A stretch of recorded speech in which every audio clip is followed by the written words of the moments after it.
ನಮಸ್ತೆ ನನ್ನ ಪ್ರೀತಿಯ ಕನ್ನಡಿಗರೇ, welcome back my YouTube channel. ವಿಡಿಯೋನ ಕೊನೆ ಗಂಟ ನೋಡಿ. ವಿಡಿಯೋ ಇಷ್ಟ ಆಯಿತು ಅಂದರೆ ಲೈಕು, ಕಮೆಂಟು, ಶೇರ್ ಮಾಡಿ, ಸಪೋರ್ಟ್ ಮಾಡಿ, ಸಬ್ಸ್ಕ್ರೈಬ್ ಆಗಿ.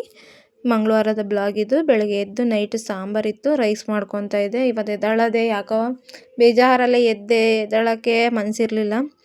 ಏನೋ ಒಂದು ನೈಟ್ ಬೇರೆ ಒಂದು ಕೆಟ್ಟ ಬೇರೆ ಬಿತ್ತು. ಕೆಟ್ಟ ಅಂದರೆ ನಮ್ಮ ಯಜಮಾನ್ರು ಇದ್ದಾರಲ್ಲ, ಅವ್ರ ತಾಯಿ ಕಾಣಿಸ್ಕೊಂಡ್ರು. ಏನಪ್ಪ ಈ ಥರ ಕಾಯ್ತಲ್ಲ ಅಂತೇಳಿ ಯೋಚನೆ ಮಾಡ್ಕೊಂಡೇ ಕೂತಿದ್ದೆ. ಆದರೆ ಬೇರೆ ಇವತ್ತು ಅಮಾಸೆ ಅಲ್ವಾ ಅಂದ್ಕೊಂಡೆ. ಇವತ್ತು ಅಮಾಸೆ ಇರೋದಕ್ಕೆ ಪಕ್ಷ ಬೇರೆ ಹತ್ರ ಬರ್ತೈತೆ, ಹಂಗಾಗಿ ನಮ್ಮ ಅತ್ತೆ ಕಾಣಿಸ್ಕೊಂಡಿದ್ದಾರೆ ಅಂತೇಳಿ ಇನ್ನು ವಾರ ಮಾಡೋಣ ಅಂತೇಳಿ ಇಲ್ಲಿ ಮನೆ ತಾನೇ ಒಂದು ಚಿಕ್ಕ ಅಂಗಡಿ ಇತ್ತು, ಅಲ್ಲಿ ಹೋಗಿ ಹೂವು ತೊಗೊಂಬಂದಿದ್ದೆ. ತಂದು ಒಂದು 3 ಮೊಳ ಅಷ್ಟು ಹೂವು ಆಯಿತು, ಕಟ್ಟಿ ಪೂಜೆ ಮಾಡ್ಕೊಳ್ಳೋಣ ಅಂತೇಳಿ. ಹಾಸ್ಪಿಟ್ಲಿಗೆ ಬೇರೆ ಹೋಗ್ಬೇಕಿತ್ತು, ನನ್ನ ಮಗಳನ್ನ ಹಾಸ್ಪಿಟ್ಲಿಗೆ ಕರ್ಕೊಂಡು ಹೋಗ್ಬೇಕಿತ್ತು. ನಾನು ಅಲ್ಲೇ ಟೈಮ್ ನೋಡಿದ್ರೆ 10 ಗಂಟೆ ಆಗಿತ್ತು. ಬೇಗ ಮಾಡ್ಕೊಂಬಿಡೋಣ ಅಂತೇಳಿ ಎಲ್ಲ ಒರೆಸ್ಕೊಂಡು ಪೂಜೆಗೆಲ್ಲ ರೆಡಿ ಮಾಡಿಕೊಂಡೆ. ಈ ಹೊಸ ಮನೆಗೆ ಬಂದಾಗಿಂದನೂ ದೀಪನೂ ಕಳಸನೂ ಇಟ್ಟಿಲ್ಲ ನಾನು, ಯಾಕಂದರೆ ಕಬ್ಬಿಣ ಸ್ಟ್ಯಾಂಡ್ ಇಟ್ಟರೆ ಅದು ನಿಲ್ತಾ ಇಲ್ಲ ಮನೆಗೆ. ಅದಕ್ಕೆ ದೇವ್ರ ಸ್ಟ್ಯಾಂಡ್ ತರೋಣ ಅಂತೇಳಿ ಮಾಮೂಲಿ ಊದುಗಡ್ಡಿ ಇದ್ದೀನಿ ಅಷ್ಟೇ. ಸುಮಾರು ದಿನ ಅಲ್ಲೇ ಆಯಿತು, 2-3 ವಾರ ಹಂಗೆ ಪೂಜೆ ಮಾಡಿದ್ದೀನಿ. ನಮ್ಮ ಮನೆಯವ್ರಿಗೆ ಹೇಳ್ತಾ ಇದ್ದೀನಿ, ದೀಪನೂ ಕಳಸ ಇಡಬೇಕು ಪೂಜೆ ಮಾಡ್ಬೇಕಾದ್ರೆ, ಹಂಗೆ ಇಟ್ಟು ಪೂಜೆ ಮಾಡಿದ್ರೇ ಸಮಾಧಾನ. ನಾನು ಸ್ಟ್ಯಾಂಡ್ ತಂದುಕೊಡ್ರಿ ಅಂತ. ಅದಕ್ಕೆ ನಮ್ಮ ಮನೆಯವ್ರು ಈ ತಿಂಗಳು ಸ್ಯಾಲ್ರಿ ಆಗಲಿ ತಡೀತೀನಿ ಅಂತ ಹೇಳಿ ಹಾಗೆ ಕಾಲ ತೇಳ್ತವ್ರೆ. ಆಮೇಲೆ ಅಮಾಸೆ ಇರೋದ್ರಿಂದ ಉಪ್ಪು ಇಡೋಣ 4 ಮೂಲೆಗೂ ಅಂತೇಳಿ ಉಪ್ಪಿಗೆಲ್ಲ ರೆಡಿ ಮಾಡ್ಕೊತಿದ್ದೆ.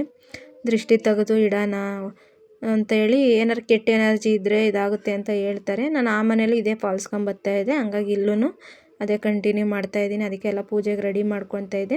ದೇವ್ರ ಮುಂದೆ ಇಟ್ಟು ಪೂಜೆ ಮಾಡಿ ದೃಷ್ಟಿ ತೆಗೆದು 4 ಮೂಲೆಯಲ್ಲಿ ಇಟ್ಟರೆ ಒಳ್ಳೆಯದು ಅಂತ ಹೇಳ್ತಾರೆ. ಹಂಗಾಗಿ ಯಾಕಂದರೆ ಮಕ್ಕಳು ಮರಿ ನಾವು ಎಲ್ಲರೂ ಹೊರಗಡೆ ಹೋಗಿ ಮತ್ತು ಕೆಟ್ಟದಾಗಿ ತುಳಿದು ಬಂದಿರ್ತೀವಿ, ಅವೆಲ್ಲ ನೆಗೆಟಿವ್ ಎನರ್ಜಿ ಇದ್ದರೆ ತೆಗೆದಾಕುತ್ತೆ ಅಂತಾರೆ. ಹಂಗಾಗಿ ಅದಕ್ಕೇ ಪೂಜೆನ ಮಾಡಿಕೊಂಡೆ.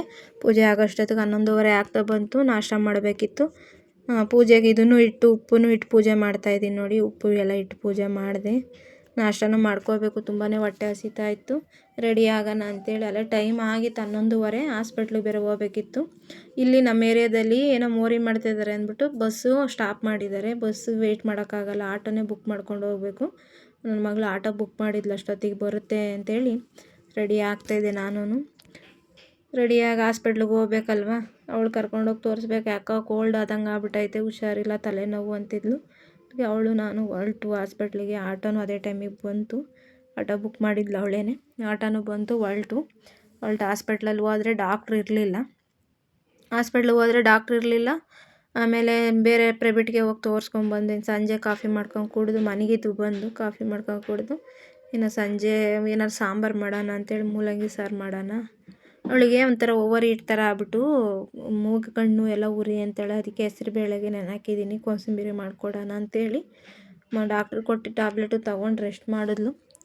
ಅದಕ್ಕೆ ಸಂಜೆ ಮೂಲಂಗಿ ಸಾರು ಮಾಡೋಣ ಅಂತೇಳಿ ಮೂಲಂಗಿ ಬೇಳೆ ಹಾಕಿ ಮಾಡ್ತಾಯಿದ್ದೆ. ಈ ವಿಡಿಯೋನ ಇಷ್ಟಪಟ್ಟರು ಒಂದು ಲೈಕು, ಕಮೆಂಟು, ಶೇರ್ ಮಾಡಿ, ಸಪೋರ್ಟ್ ಮಾಡಿ. ಯಾರ್ಯಾರಿಗೆ ವಿಡಿಯೋ ಇಷ್ಟ ಆಯಿತು ಸಪೋರ್ಟ್ ಮಾಡಿ.